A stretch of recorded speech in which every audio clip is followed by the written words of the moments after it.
Hello everyone, this is Gail from Gail's Upstairs Studio. I hope you're all doing well. It is now in September and starting to get a little fall vibes in the air here in my neck of the woods. And so it has put me in the mood to start pulling out all of my fall decorations. And I thought it would be nice to maybe build a fall watercolor palette or color story to do a few projects for my house. So this will be the colors that I generally use when decorating my own house, and they might be a little different than what you decorate your house with. So just be creative when you're thinking of things. It doesn't matter if it's the norm or not. So what I've decided to do is I've picked some colors out that I would like to try together. I will be swatching them out in my homemade color diary, and I'll also be playing around with them in the same book. I'm going to be using this as my mixing palette, one of my mixing palettes, and what this is a porcelain or stoneware, maybe, I don't know. It's just a plate and it's white, so it's good to use for mixing. And these are some of the colors that I've chosen, and I've pulled them out of other palettes, and I've show you a little trick. They're not going anywhere, and that is because I put mounting putty on the back. I'll show you the kind I use. I use the Gorilla mounting putty, and it comes like this, and you just pull a little off, and you knead it in your hands a little, and then you can stick it on the back of the pan, and it is reusable, repositionable, and it comes right off with very little residue. And it's perfect for this application. I probably will also use this too, because I'm going to be using some of my Daniel Smith watercolor sticks, and I like this particular palette for that. And a couple of brushes, maybe more, but for now I've dug out my Princeton Velvet Touch number 8 and my Princeton Aqua Elite number 4. And clean water, dirty water. They're both clean right now, but they won't be. So let's get started, shall we? Okay, so I've opened up to a blank page, and I've written down which colors I'm going to be swatching. And it is quite heavy-handed as far as how many colors there are, but what I'm trying to do is make a palette where I can mix and match colors. I can mix some together. I don't always have to use all of them, but just a nice collection to work from. I have a mix of Da Vinci, Daniel Smith, and one M. Graham in this selection. And I have just very lightly sketched out some different fall things and erased it almost all the way so that the pencil marks don't show. And I'll apologize ahead of time. This is a bandage on this finger because when I was pulling out all of those heavy totes full of my fall decorations, I got this finger jammed between a tote and the door jamb and took a little skin off the top. So instead of my mother's wedding band that is usually on this finger, we have to deal with a bandage today. All right, let's get started. I'm going to start by just putting an eyedropper full of water in each of my pans. And let's see, I have 4 watercolor sticks there. So I will put some water in each of those wells. This is just an old eyedropper bottle that I use.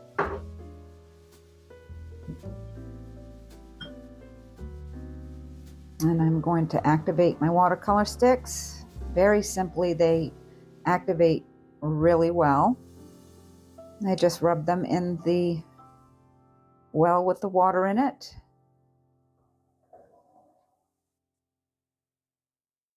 And I will dab off just a little on the paper towel so that I don't get it everywhere, like I just did.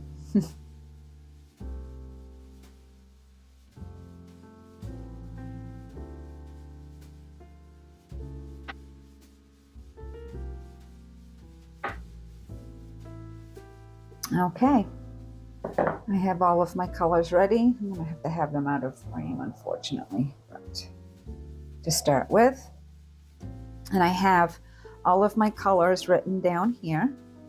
And we're gonna start with Da Vinci Venetian Red, which I have over here in a pan.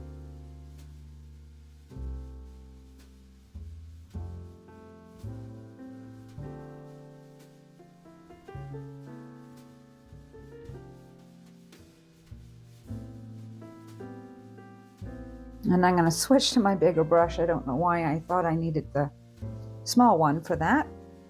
Next is going to be Daniel Smith Aussie Red Gold. This is a beautiful color. Need a little bit more water.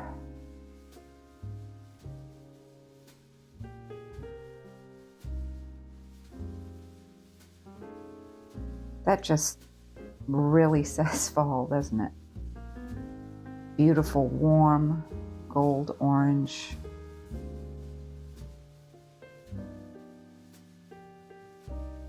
Color. So far I can tell you I'm liking these two together because the Aussie Red Gold is very bright and the Venetian Red from Da Vinci is a little more subtle, muted, and I like that. Next we have Daniel Smith Quinacridone Burnt Orange, and I have this over here. I guess I'll just move this here when I'm using one of the sticks.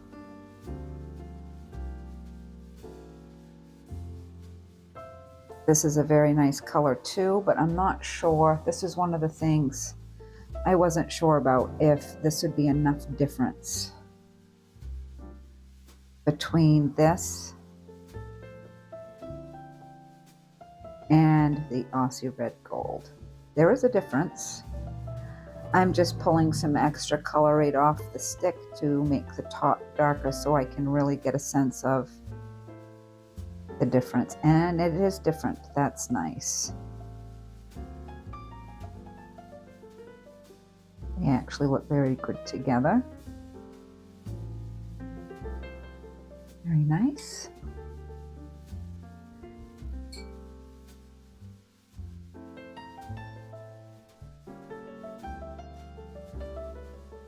Next up is Da Vinci Yellow Ochre.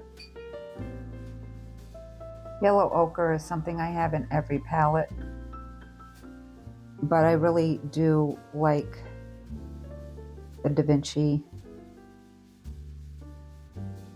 Yellow Ochre.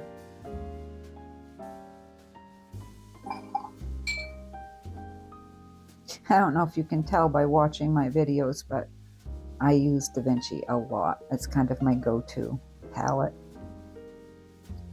Okay, so yes, we're heavy-handed on this part of the color section here. And now, but we will, the last color might surprise you a little bit. Now we're going to go into our Daniel Smith Buff Titanium.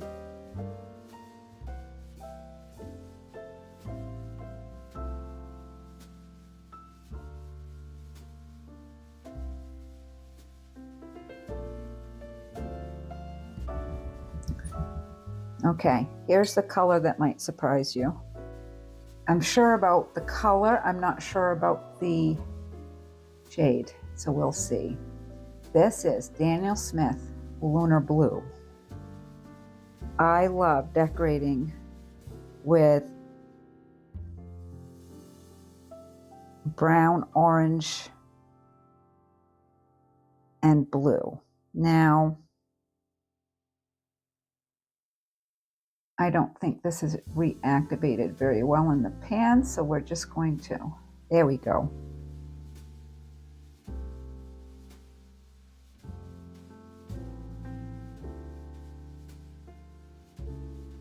I like it. I knew I liked the color. I don't know. I think I might keep it in this configuration, but I might add another blue. And I think I know the blue I want, and we'll get back to that later. But this is something, this placemat here will give you an indication of how I like to color, how I like to decorate for the fall. I love blue, deep blue and burnt orange and cream or gray. I love that combination. And now we're gonna go to Daniel Smith Olive Green, and I think I want to pull some right off the end of the stick to start with.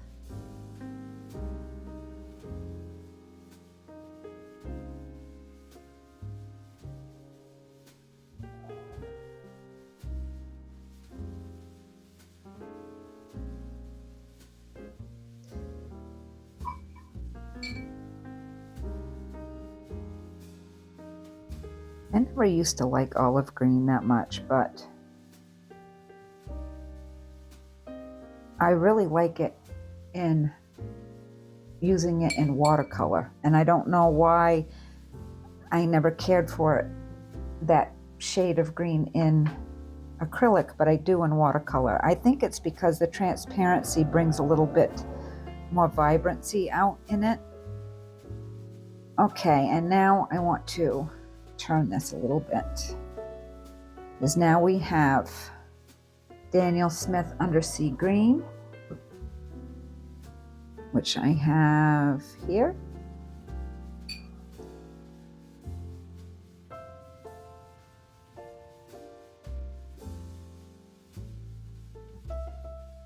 Isn't that beautiful? It's a beautiful, moody green. I'll go ahead and set this over here because I also have it in this well.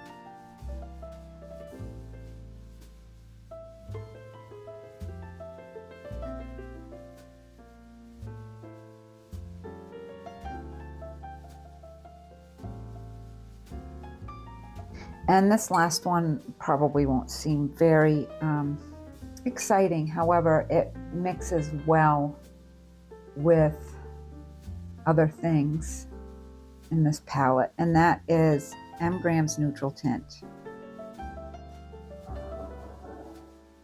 It mixes well with cools, it mixes well with warms.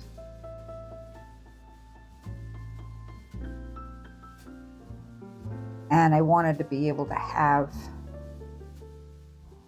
something in here that wasn't black, that I could easily mix with a couple of these colors to make some shades of brown. So, and that's an excellent one to do that with. Okay, so here we are.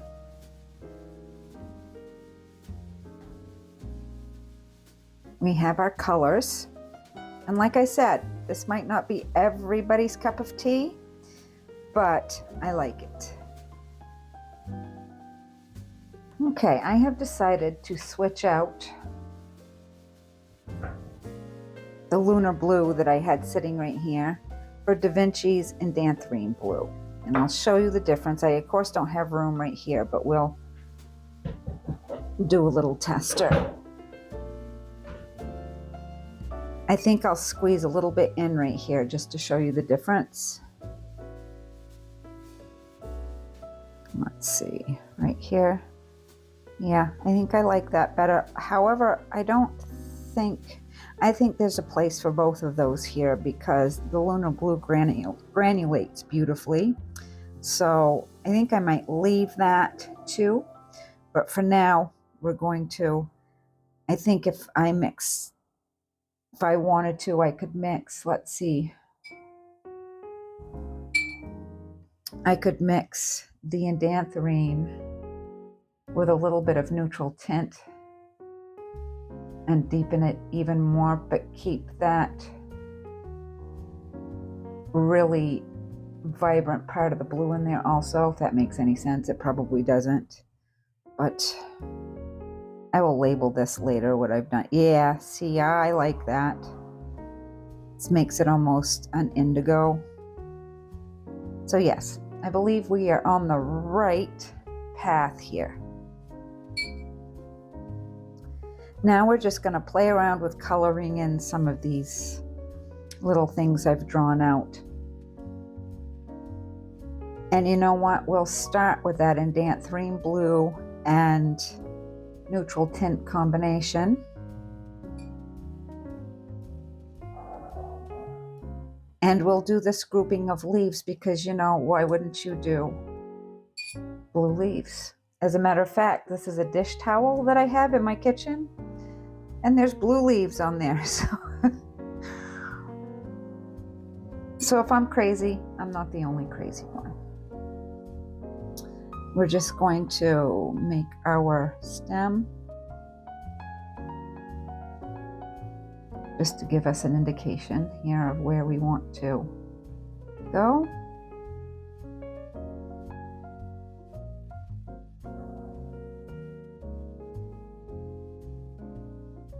I'm going to be sketchy with it. I'm not going to color it all the way in.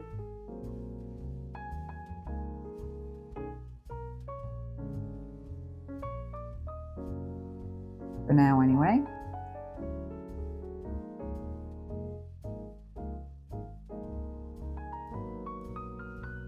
I went a little crazy with that. Okay, and now we're a little darker. So we'll go ahead and do that a little darker.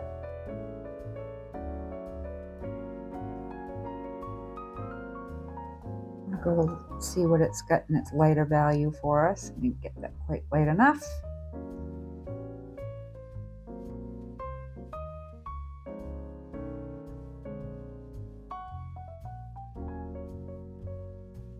We can try it again here.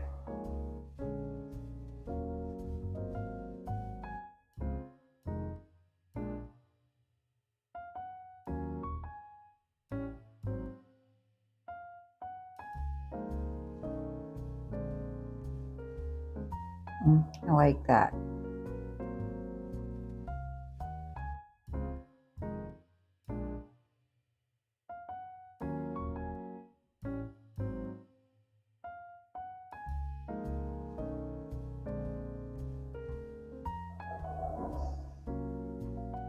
And now we'll go back in with the deepest, and we will redo our stem. Some of it will bleed into the leaf, and that's fine. It's just to see the range we can get. I like that.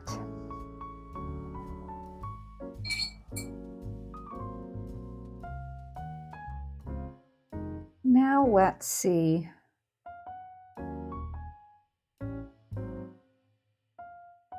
I'm going to do our yellow ochre here.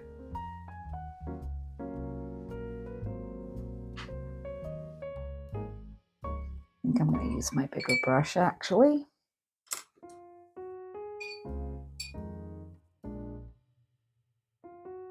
It's a perfect day in here. It is warm enough that it's pleasant to be in here, but it's cool enough that we don't have the noise from the air conditioner. So that makes me happy. So there's our yellow ochre. I'm going to go in with a little darker around the bottom.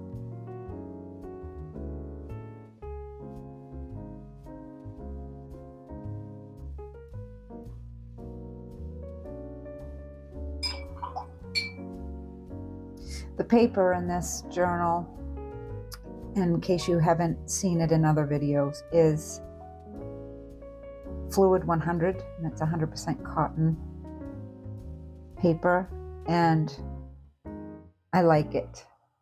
I have arches that I do full-on paintings on, but I really like the Fluid. It's a little bit more inexpensive, and I really like using it in this situation because it's softer. There's a texture, but it's a softer texture. But unlike hot pressed paper, the color still flows in water very well on this, so I like this very much.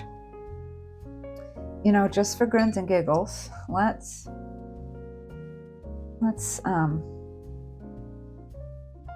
just add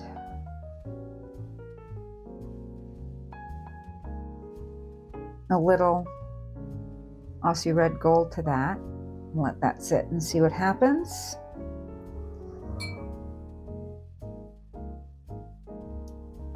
And up here, I'm going to show you what I mean about water flow, because I'm going to go ahead and fill this leaf in with water, and we're going to put maybe a couple different colors in here. I don't know yet, but we're going to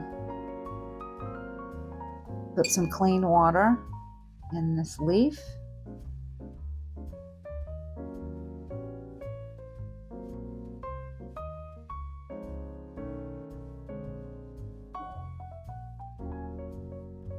Make sure that it's evenly coated with water with no puddles. And we're good there. And I'm going to go ahead in with the Venetian Red. And just start laying some in here.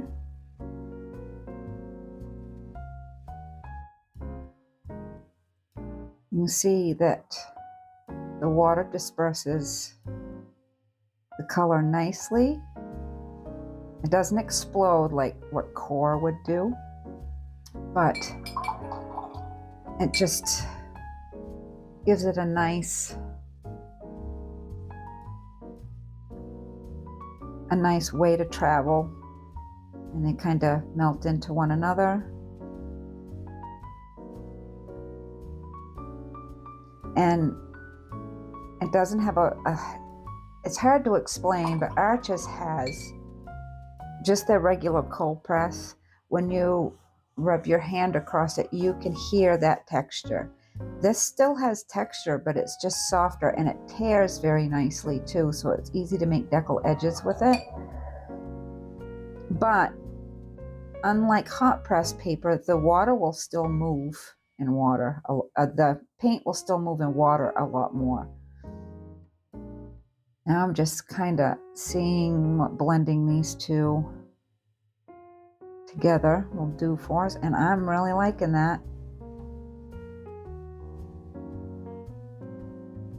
I'm just going to kind of fill in the white spaces a little.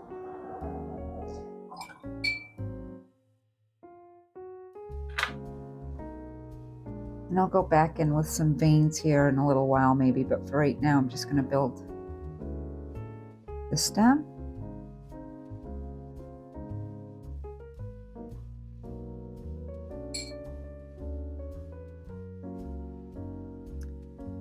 Okay.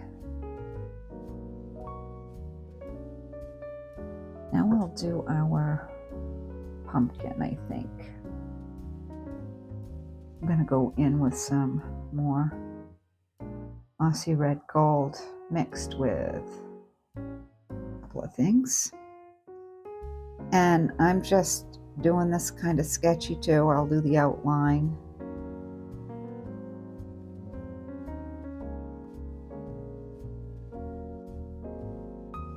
I've always loved painting pumpkins. And acrylic, I like drawing pumpkins. Pumpkins and sunflowers was some of the first things that I learned to draw and paint. And now we'll just come in with some more of that. I mix some Aussie Red Gold with a little bit of Venetian Red and some yellow ochre.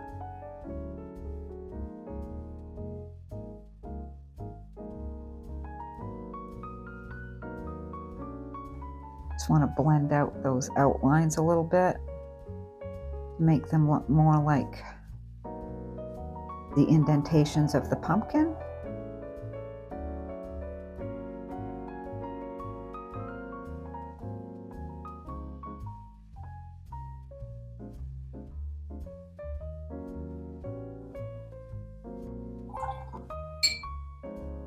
And then we'll come in with some of the Venetian Red and just work them in a little bit more.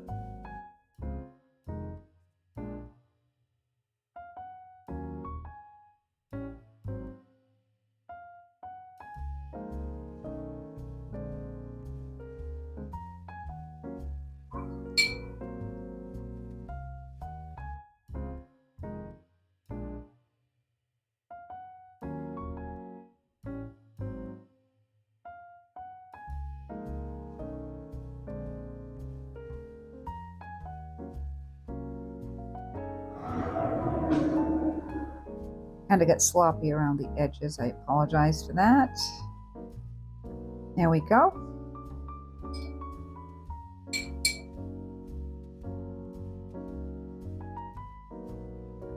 I'm going to do something I normally don't do, and I'm going to go back over this with a little bit of water. And I'm going to drop some undersea green in too. Why not?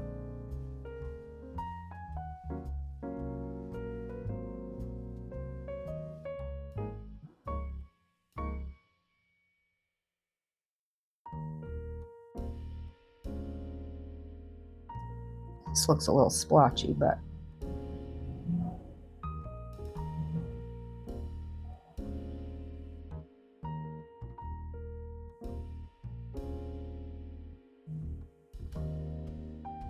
I actually don't really care for that, but that's okay. Don't have to like them all. We're just playing around.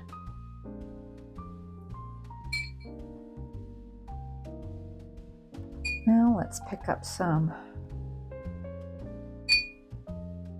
yellow ochre. We're just gonna, oh, too much.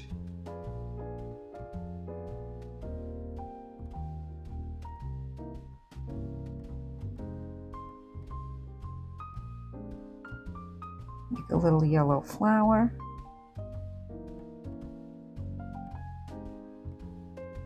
Not going to worry too much about placement or anything. It's just an addition to what we're doing.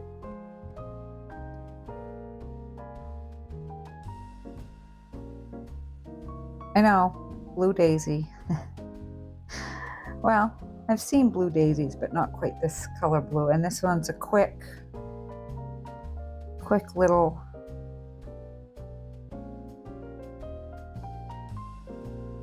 sketch, so I'm going to paint it quickly too.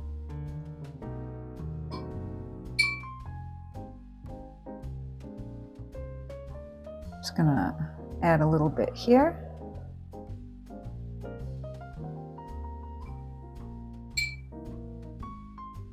Now I want to mix a brown. I've run out of room on that palette, so I'm just going to slide this one in, and I'm going to start with some neutral tint, and I'm going to add some Venetian red to it to begin with. Actually, I believe that's the one I want, and it ended up being on this tray, so we'll move this one over here. It's a nice brown.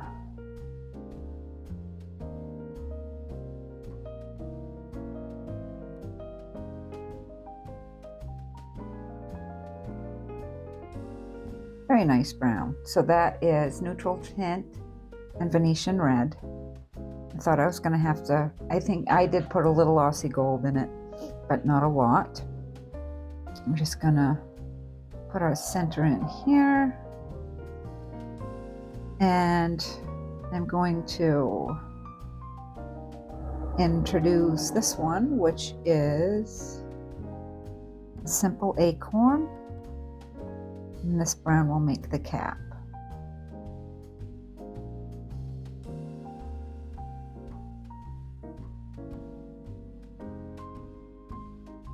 And a little too heavy-handed there, but that's okay.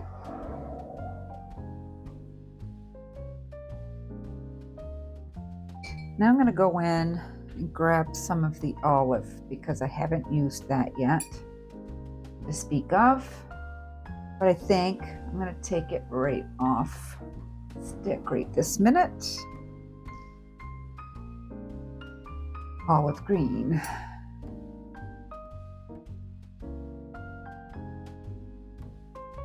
I'm gonna go in and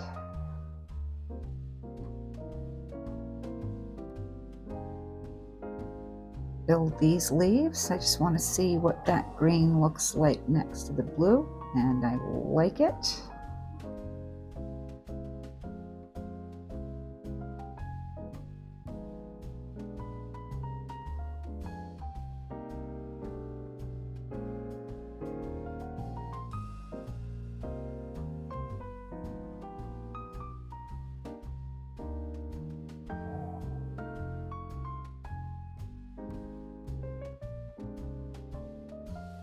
All right.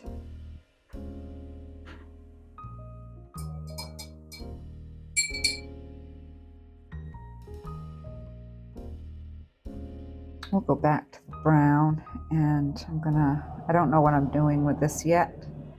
I had put this branch here in pencil. Not quite sure what we're doing with it yet, but we're just gonna put it there.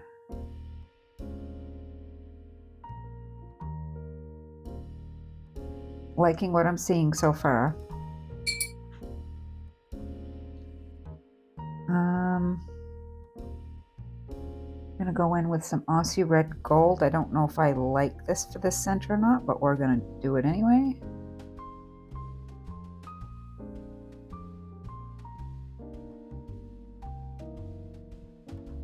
I'll come in with some brown around it when I'm done. I think this is dry enough. We can go in with our Venetian red. And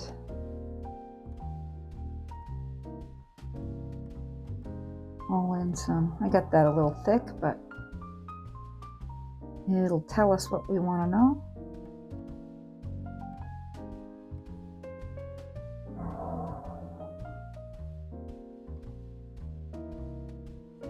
I'm liking that. If I had gotten that just a little thinner, I'd like it even better.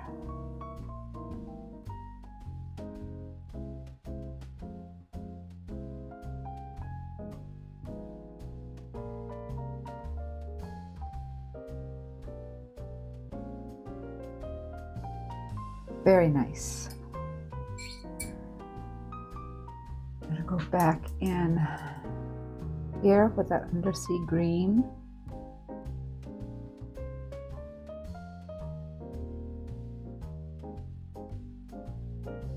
This leaf was the only one that didn't turn out the way I had envisioned, but that is okay.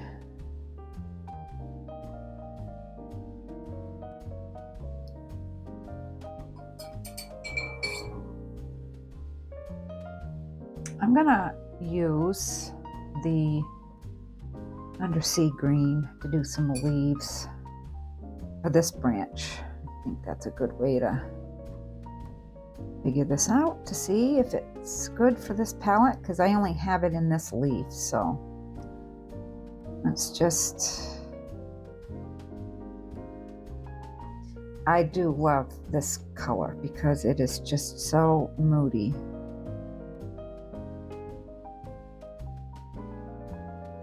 Now I want to lighten it up.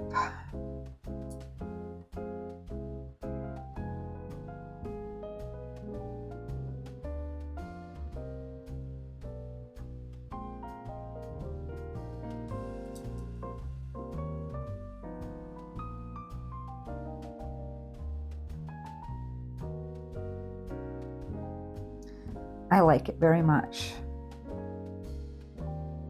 It's kind of a interesting bunch of colors together,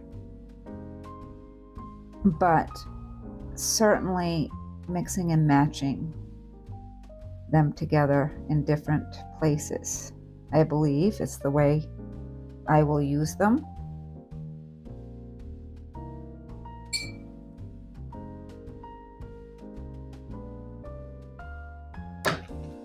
Now I'm just basically playing around.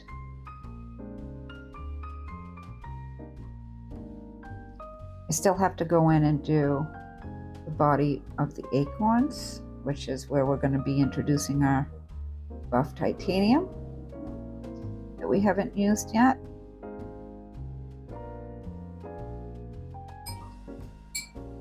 That daisy needs some help too. I think I will go in with this brown.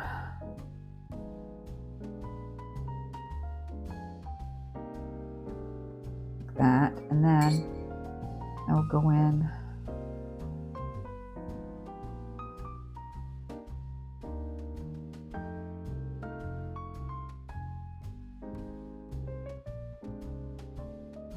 with more of the dark blue. Remember, I mixed that. I mixed the Indanthrene blue and neutral tint. I'm not helping this at all. It is just looking worse and worse.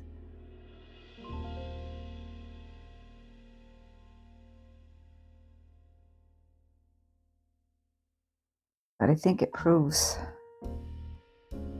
that this color story will work.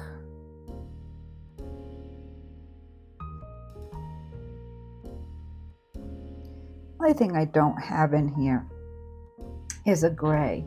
So I'm probably going to splodge a little bit of color at some point on this page with neutral tint mixed with buff titanium, because I believe that will get me what I'm looking for.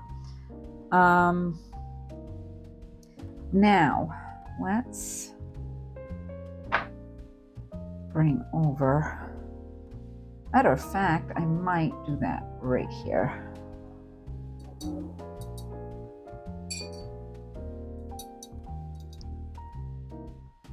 I have a little bit of neutral tint on my tray over here that I'm just gonna add into here. And I'll leave that there for a minute, and I'm gonna pick up my buff titanium stick and start off with just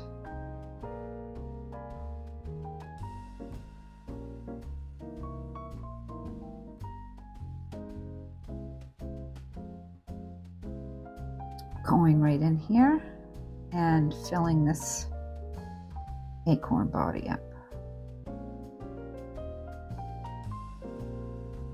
And then I'll go in and add a little bit of the gray that has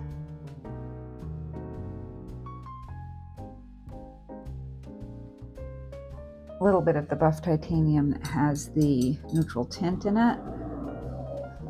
And we'll do a little shadow.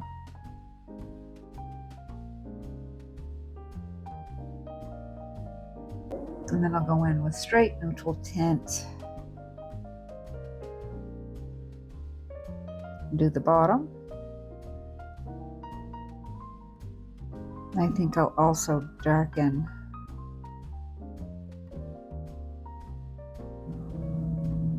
this stem.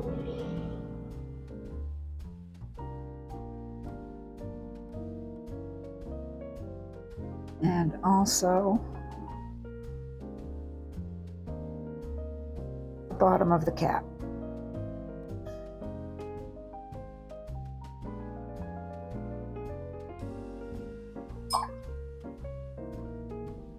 Back in with a little bit of this because I just noticed that it didn't come out quite far enough. There we go. That's better.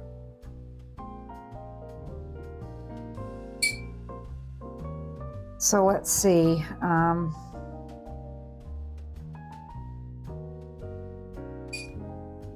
Go with a little bit more of the underseed green. That stem. Yeah, this doesn't look all that beautiful together, and I just I saw a drop of water on that leaf, and I went in to pick it up and forgot that I had green on it. But that leaf had dried enough that we're able to fix that. That leaf is not good, but I'm liking what I'm seeing otherwise. We're just gonna, let's see. I'm gonna come in with some olive because I haven't used that a lot. And we'll just kind of start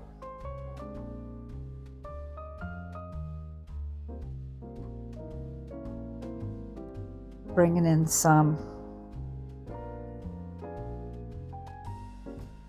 vines and just loop-de-loos, like so, just to fill the page a little bit.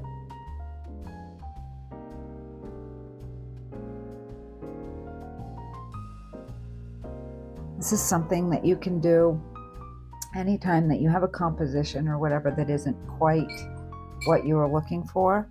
You can just fill in the space with marks. They don't have to be part of the painting. They can just be marks. I am going to go in here and put some veins in some of these leaves.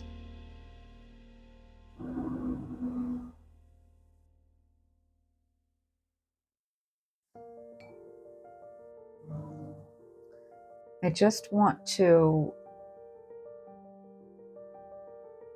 really mix a gray tone with the buff titanium and the neutral tint.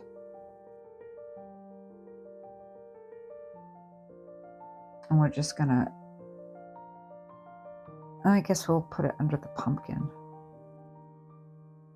Yeah, that does a good job. It's a little opaque, of course, because the buff titanium has white in it, but that's nice. That works very well as a gray, and I can get deeper or lighter, so that works. Let's give our pumpkin a leaf. We'll go under sea green for that one.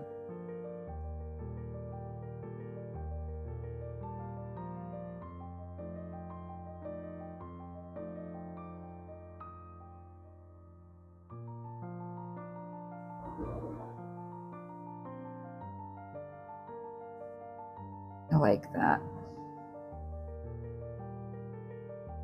And once again, this is just play. Some of this isn't exactly my favorite thing I've ever painted, but I just wanted to see how the colors would go together, and I'm liking it. And you will probably be seeing paintings with this certain colors from this color story on this channel coming up here real soon. So for now, that's what we have. I hope you enjoyed the video, and I will see you next time.